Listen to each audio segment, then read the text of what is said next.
안녕하세요. 연문천자문의 염정삼 문준혜입니다.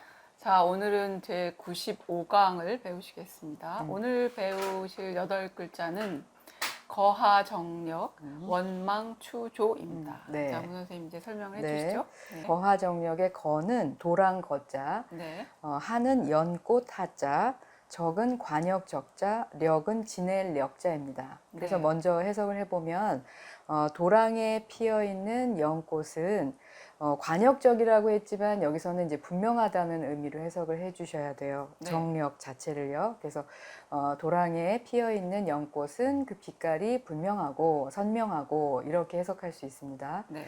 뒤에 네 글자 원망추조 할 때의 원자는 동산 원자입니다. 망은 우거질 망자, 추는 뽑을 추자이고 조는 가지 조자입니다.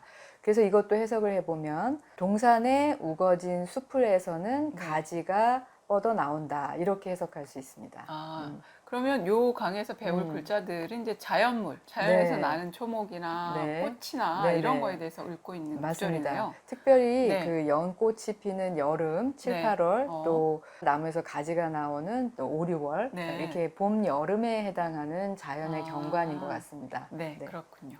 그래서 이제 글자의 구조를 이제 좀 자세히 설명해 주시겠습니다. 네. 거자부터 한번 보겠습니다. 네, 거자는 이제 네. 도랑 거자라고 했는데요. 네. 도랑이라고 하면 이제 자연적으로 생겨난 이제 뭐 연못이 아니고 네. 인위적으로 이렇게 사람이 물이 지나갈 수 있도록 판 그런 수로를 의미하거든요. 네. 근데 여기에서는 꼭 그런 수로라기보다는 그냥 연못으로 생각해도 될 것 같아요. 네.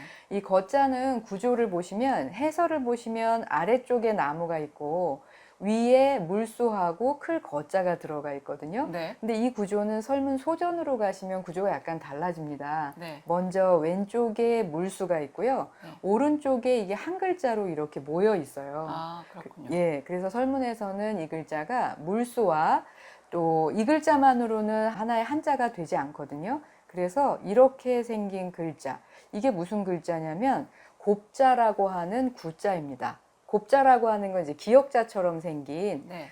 자를 의미하는 것이고 발음은 구입니다. 그래서 이것의 생략형, 그러니까 이 부분이 생략이 된 거죠. 네. 그것이 발음 성분이다. 이렇게 이제 설명을 하고 있습니다. 지금의 예서자형에서는 밑에 있는 나무목이 네. 위에 부분을 다 받칠 수 있도록 네. 이렇게 크게 확대되었네요. 그렇죠. 네. 예. 예서로 변하면서 이제 구조가 네. 그런 식으로 이제 변해간 거죠. 네. 네. 그래서 이 글자는 도랑 거자인데 이제 연못이라고 생각하셔도 될 것 같습니다. 네, 그렇군요. 네. 그 다음 글자는 이제 연꽃 하자입니다. 구조 자체는 윗부분에 이제 풀조가 있으니까 연꽃은 이제 풀의 종류이니까요. 그래서 풀초가 의미부로 쓰였다고 보시면 되고 아래에 있는 이 부분은 어찌 하자 해서 이제 발음 부분으로 들어갔다고 보시면 됩니다. 그래서 설문 소전부터도 그런 구조를 가지고 있고 구조에는 이제 변화가 없어요. 네. 그런데 우리가 지난번에 이 어찌 하자 같은 경우는 이것이 원래 상형한 것, 또 원래 나타내는 것은 매일 하자다 이렇게 설명했던 적이 있었거든요. 그러니까 사람이 이제 이렇게 짐을 짊어지고 가는 그렇죠. 모양에서 네네. 글자가 만들어졌다 네, 설명되는 거죠. 맞습니다. 네. 그런데 이것이 이제 어찌 하자로 가차가 되면서 네. 그 위에 풀초를 붙여가지고 매일 하자를 만들었다 이렇게 설명했었거든요. 그래서 이 글자는 두 가지 의미가 다 있습니다. 네. 풀초가 붙어서 그 연꽃 하자도 있고요. 네. 그 다음에 짐을 짊어지다 매다 이런 의미도 있습니다. 공항에 가면 수화물 찾는 곳 그럴 때 수화물 할 때 하자가 이 글자죠. 그게 맞습니다. 네. 그때는 매다 네. 라는 의미로 쓰인 것으로 봐야 되겠죠. 네. 네. 자, 그 다음 글자는 이제 적자인데요. 네. 이 글자는 굉장히 많이 쓰는 단어인데 네. 현대 중국어에서 가장 많이 쓰는 글자를 이제 순서를 매겨봤거든요. 네. 그럴 때 제일 많이 쓰는 글자가 이 적자입니다. 네. 중국어로는 더 이렇게 읽는데 아. 그게 뭐뭐의 하는 관형격 조사로 쓰이면서 이게 굉장히 많이 쓰이는 단어입니다. 우리도 한자를 좋아할 때 이 적자 많이 쓰죠. 맞아요. 적극적이다, 네. 뭐 소극적이다 할 때도 이 적자 쓰고요. 과학적이다, 비과학적이다. 맞아요. 이 적자 굉장히 많이 네, 씁니다. 일종의 전미사처럼 네, 이렇게 그렇죠. 이제 쓰이고 있는데요. 이 글자는 네. 원래 의미는 설문해자에서 설명하기로는 명야라고 해가지고 밝을 명자 있죠. 네. 그래서 분명하다라는 의미가 첫 번째 의미다라고 설명을 해놓았습니다. 그렇군요. 그런데 설문해자의 구조는 지금의 한자의 구조하고 조금 다른데요. 지금은 흰백자하고 네. 그다음에 이 옆에 있는 거는 국이 작이라고 하거든요. 네. 국이라는 거 이제 국자처럼 생긴 도구인데요. 이게 그러니까 작이라는 발음을 가지고 있어서 발음 성분이고 왼쪽에 있는 흰백자가 의미 성분처럼 보입니다. 그런데 설문소전으로 가시면 흰백자가 아니에요. 네. 날일자입니다. 네, 그래서 그렇군요. 아마도 해의 어떤 밝음 거기에서 이제 분명하게 해 아래에서 보이는 것 이런 의미에서 밝다 또는 분명하다 이런 의미를 나타내는 단어가 되었는데 자영이 이제 예서로 오면서 흰백자처럼 이제 바뀌어 버린 거죠. 네, 그렇고. 자, 지금 설명해 주신 적자에는 제가 알기로는 관역이라고 하는 뜻이 있습니다. 네. 그래서 우리가 적중하다 할 때 이 적자를 쓰거든요. 맞아요. 표적할 때 적자를 네네. 쓰고요. 설문해자에서는 이 글자를 분명하다라는 의미가 첫 번째 의미라고 이제 제시를 해 놓았지만 네. 우리가 한자를 학습할 때는 이 글자를 관역적자로 보통 학습을 하죠. 네. 예, 그래서 지금 말씀하신 것 같은 단어들에서 이 글자가 이제 사용이 됩니다. 네. 그 적자에는 굉장히 많은 뜻이 조금 그 복잡한 층위로 같이 실려 있네요. 네네. 네. 그래서 이제 뭐 네. 분명하다에서 관역이 나왔는지 그거는 뭐 그 관계를 명확하게 알 수는 없지만 그런 용례들이 있다는 것을 이제 알아두시면 좋을 것 같습니다. 말해서 조사로 활용돼서 가장 활용도가 높은 단어인데 또 실질적으로도 의미도 가지고 있으니까 그걸 이제 조심하셔야 될 것 네. 같습니다. 네. 자, 그 다음 글자를 네. 배우겠습니다. 네, 그 다음 력자예요. 글자는 이제 네. 력자인데요. 이거는 지낼 력자거든요. 네. 예. 오늘날의 해설을 먼저 보시면 그 안에 이렇게 그칠 지자가 있어요. 근데 그칠 지자의 갑골문을 가보시면 이게 발바닥이거든요. 네. 그래서 발로 하는 활동이에요. 네. 원래는 발로 걸어가다라는 뜻인데 걸어가다가 목적지에 도착하면 이제 정착을 하게 되죠. 그래서 네. 그치다라는 의미도 생긴 것이거든요. 그래서 이 글자는 걸어간다라는 의미가 의미 성분으로 쓰인 것이고 그 위에 부분이 발음 성분으로 쓰인 건데요. 이것이 이제 력이라는 발음을 가지고 있는 한자입니다. 네. 책력이라는 의미를 가지고 있는 한자인데 갑골문에 가보시면 그런데 좀 구조가 오늘날의 해서하고 달리 보이는 것은 밑에 그칠 지자는 똑같은데 위에 이런 부분이 없죠. 이렇게 쓰인 부분이. 네. 이 부분은 근문의 단계에서 이제 첨가가 된 것입니다. 근데 어찌 되었든 이것도 발음이 력이고 얘도 발음이 력이고 네. 이거 전체도 발음이 력입니다. 력이군요. 예, 그래서 윗부분이 확실히 발음 성분으로 쓰였다. 이렇게 이제 생각하시면 되겠습니다.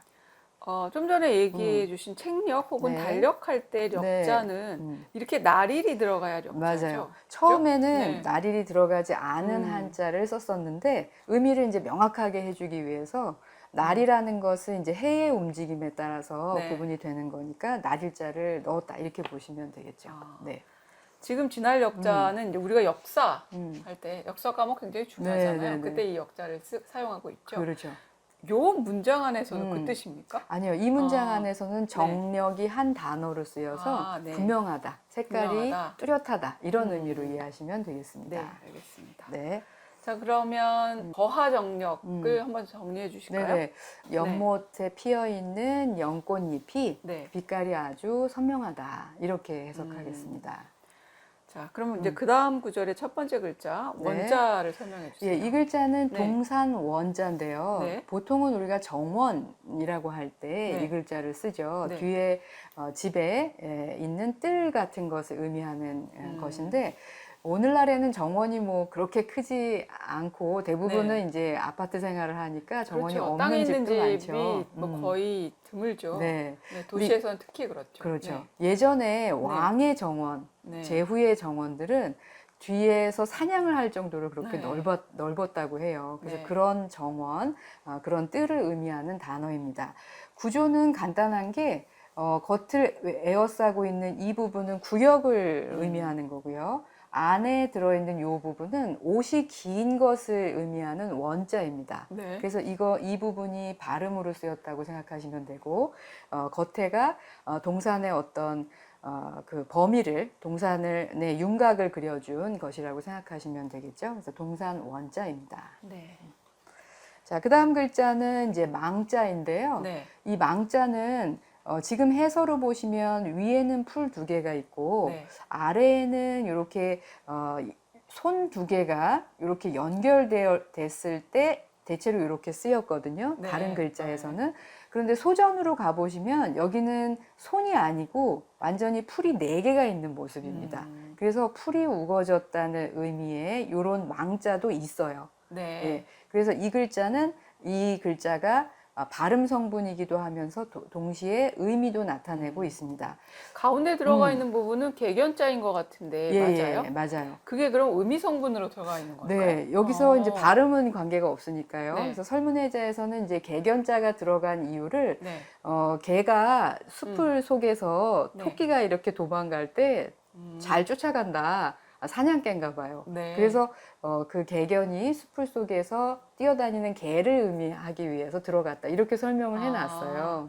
그러면 개가 마구 뛰어다니는 숲을 또한 동시에 뜻하기도 네. 하고 또 그 안에서 개가 잘 사냥감을 네. 쫓아가는 모양을 뜻하기도 하고 네, 이렇게 되는 거군요. 그렇습니다. 네. 그래서 이거는 숲이 우거진 거. 그리고 수풀이라고 하면 이제 나무나 풀이 한 그루가 아니라 여러 그루가 네. 한꺼번에 자라는 걸 의미하니까요. 우거진 수풀을 의미한다고 생각하시면 됩니다. 네, 그렇군요. 자, 그 다음 글자는 네. 추자입니다. 네, 그 다음 글자는 이제 뽑을 추자예요. 네. 설문해자에서는 이 글자를 인야라고 해서 당길 인자로 풀어놨거든요. 어딘가 안에서부터 밖으로 끌어당기는 거, 네. 이런 것을 의미하는데요. 구조는 간단합니다. 왼쪽에 있는 부분이 이제 손수를 의미하는 손수가 부수로 쓰였을 때 이런 형태로 네. 쓰이죠. 오른쪽에 있는 것은 유자인데 이 부분이 이제 발음이라고 생각하시면 돼요. 네. 그래서 유추해서 이 부분이 이제 발음으로 쓰인 형성자입니다. 그런데 오늘날에는 이렇게 쓰이는 글자가 설문해자에 가면은 자형이 조금 달라요. 네. 설문 소전에 보시면 유자가 아니라 이거는 요렇게 쓰는 류자 있죠. 머물 예, 유자요? 머물 류자의 옛날 자형이거든요. 그래서 류자가 발음 성분으로 들어가 있고요. 또 혹체라고 하는 거는 이제 음과 의미는 같은데 자형만 다른 네. 이체자를 의미하는데요. 설문해자에 이런 글자도 수록이 돼 있어요. 네. 이 글자는 이렇게 빼어날 숫자거든요. 숫자가 들어간 글자도 있고. 어쨌든 이 모든 것이 다 발음 성분으로 구성된 이제 글자들입니다. 이 세 개 중에 오늘날은 이렇게 유자가 쓰인 글자가 살아남은 거죠. 네. 그래서 뽑아내다라는 의미로 쓰였습니다. 이 추자는 이제 지금 잘 쓰는 단어 중에 추출, 예, 어딘가에서 뽑아내버리다, 뽑아내다. 네. 혹은 뭐 추상, 형상이 아닌 곳에서 뭔가를 뽑아서 굉장히 기호적으로나 혹은 상징적으로 사용할 때 그렇죠. 그때 네. 추상이라고 추상적이다. 말을 하죠. 네, 맞습니다. 그때도 이 추자를 사용하고 있습니다. 네.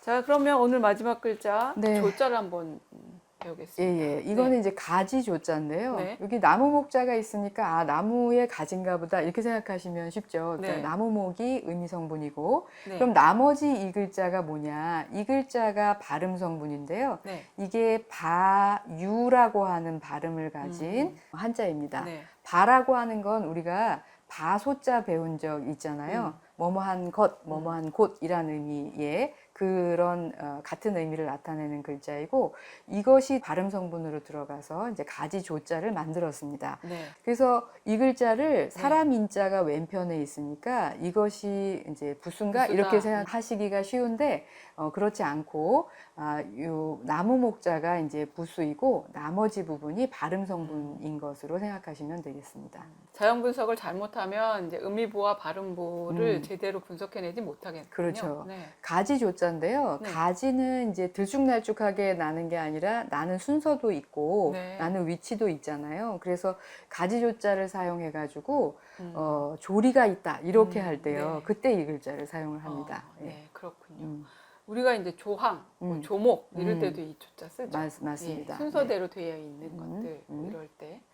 그렇군요. 네. 뒤에 배운 그러면 네. 네 글자도 한번 정리해 주세요. 예, 원자는 이렇게 동산이라고 했잖아요. 네. 뒷동산에 우거져 있는 숲을 속에서 네. 숲을에서는 가지가 뻗어 나온다 이렇게 해석할 수 있고 이 모습은 봄에 볼 수 있는 모습인 것 같습니다. 네. 가지가 막 새로 돋아나는 그런 상황이니까요. 제 기억에 이제 저희 어머니가 사시는 이제 시골에 5월 달에 이제 방문을 했더니 음. 소나무가 가지가 너무 많이 나와가지고 그거를 다 쳐줘야 되더라고요. 네, 소나무 그때서야 쪽은? 알았습니다. 아, 5월 달에 이게 네. 전지를 하는 그런 시기이구나. 음. 막 가지들이 한정없이 뻗어 나오면서 계속 자라려고 하니까 음. 내버려두면 이 나무들의 형태가 제대로 갖춰지질 않아서 그래서 이제 원하는 형태를 맞추려고 그때 가지를 자르더라고요. 아, 그렇군요. 네. 자, 그러면 이제 오늘 거하정력, 음. 원망추조의 8글자를 배우셨습니다.